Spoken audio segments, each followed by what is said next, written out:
Oke boy, jadi ceritanya di video kali ini gua mau ngebahas RC Drift abal-abal gua ini boy.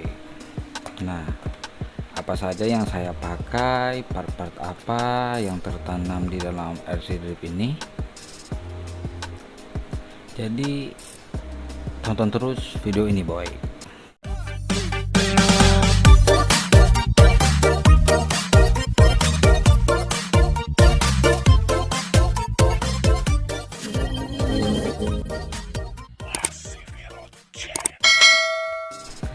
Nah, pertama mungkin sekedar informasi, kalau chassisnya ini saya menggunakan chassis WPL D42. Kenapa saya menggunakan WPL D42? Soalnya kalau saya menggunakan chassis WPL D12, otomatis chassisnya itu pasti kepanjangan. Kenapa kepanjangan? Karena kalau kita lihat basic dari MN99 ini, dia kan ada hidungnya ini. Kalau WPL D12 kan bodinya itu body carry, jadi dia itu kan nggak ada hidungnya. Memang wheelbase nya itu sama, cuman kalau chassisnya ini kita langsung PNP atau kita langsung pasang, pasti bannya ini terlalu ke depan dan ban belakang ini juga agak maju ke depan sini nih. Otomatis kita harus potong chassis atau pendekin chassis lagi biar untuk ngepasin di fender WPL ini boy. Makanya itu saya menggunakan chassis WPL D42. Nah, ini bisa kalian lihat boy, jadi dia tuh nggak ada yang dipotong, cuman memang kita harus menyesuaikan ban belakangnya ini di fender belakangnya ini. Yang lebih jelas lagi coba kita bongkar.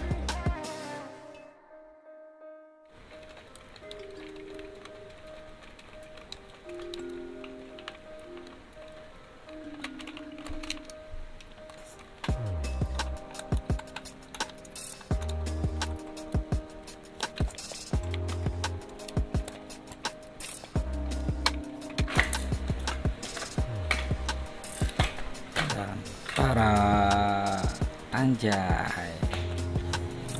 Oke boy. Nah, jadi supaya kalian tahu, sebenarnya semua part yang terpasang di RC ini itu semua menggunakan part-part sisa atau part-part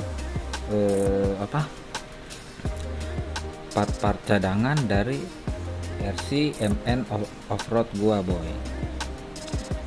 Nah, bisa kalian lihat gearboxnya menggunakan gearbox dual speed, bekas juga di MN saya.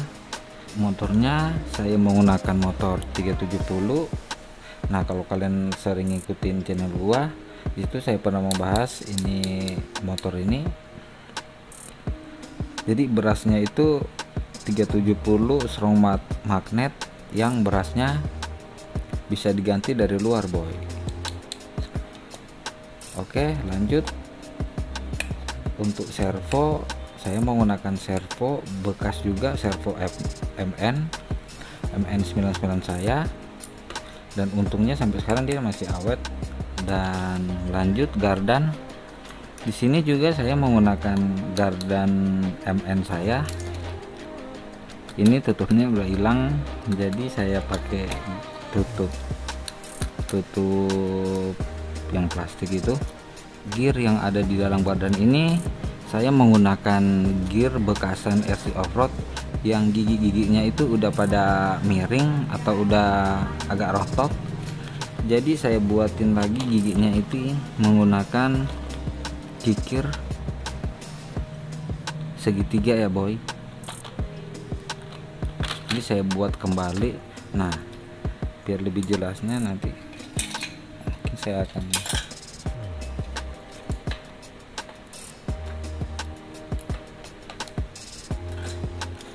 biar lebih jelas lagi kalian bisa melihat ya boy.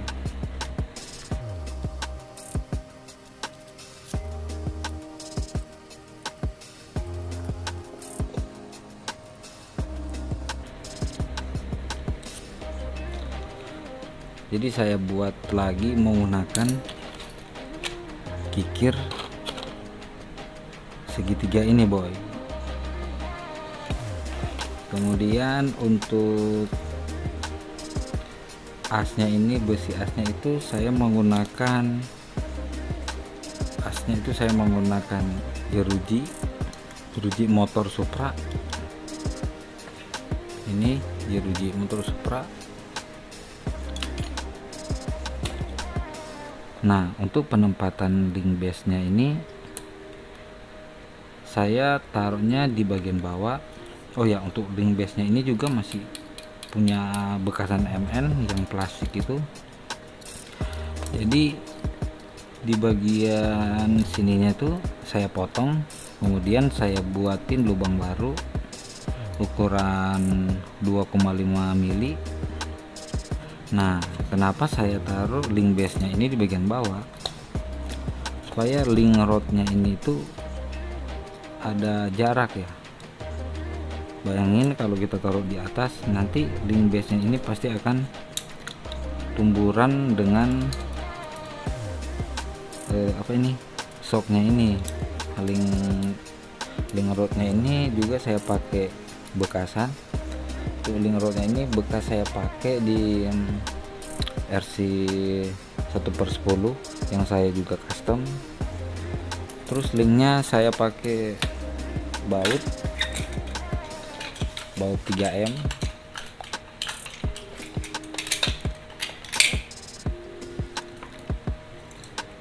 Baut 3M kayak ini.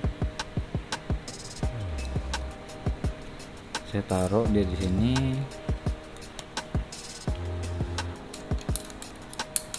Untuk kopelnya juga saya menggunakan kopel cadangan dari RC Offroad saya.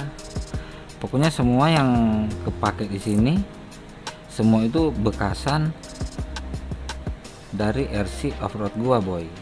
Pokoknya yang saya beli di sini cuman ban, 3D pin sama chassis. Shocknya juga bisa kalian lihat, shocknya ini bekas di RC Offroad bagian depan saya. Kebetulan udah tidak dipakai, jadi saya coba aplikasikan di sini.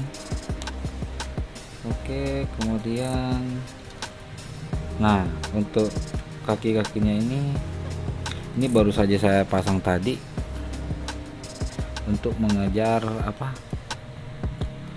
toe outnya ini. Nah, kemudian bagaimana cara saya memasang body MN ini di chassis WPLD 24. Di sini saya masih menggunakan dudukan baut body WPL D42 yang standar. Nah, ini untuk spacernya ini saya menggunakan ini jack TV. Saya potong. Ini saya menggunakan jack. Dan untuk dudukan depan saya menggunakan paralon. Jadi ini tidak ada yang dirubah-rubah, cuman yang dipotong itu bekas dudukan lama, dudukan per daun. Kenapa ini harus dipotong? Soalnya kalau tidak dipotong nanti gardennya ini bisa mentok dengan si dudukan per daun bagian belakang ini.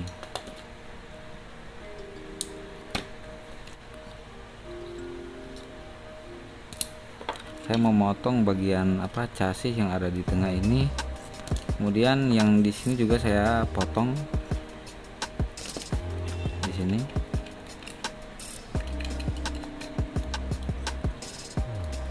Baru gearbox 2 speednya saya taruh ya seperti ini aja, nggak perlu dibaut, cuman diklem pakai tali tis.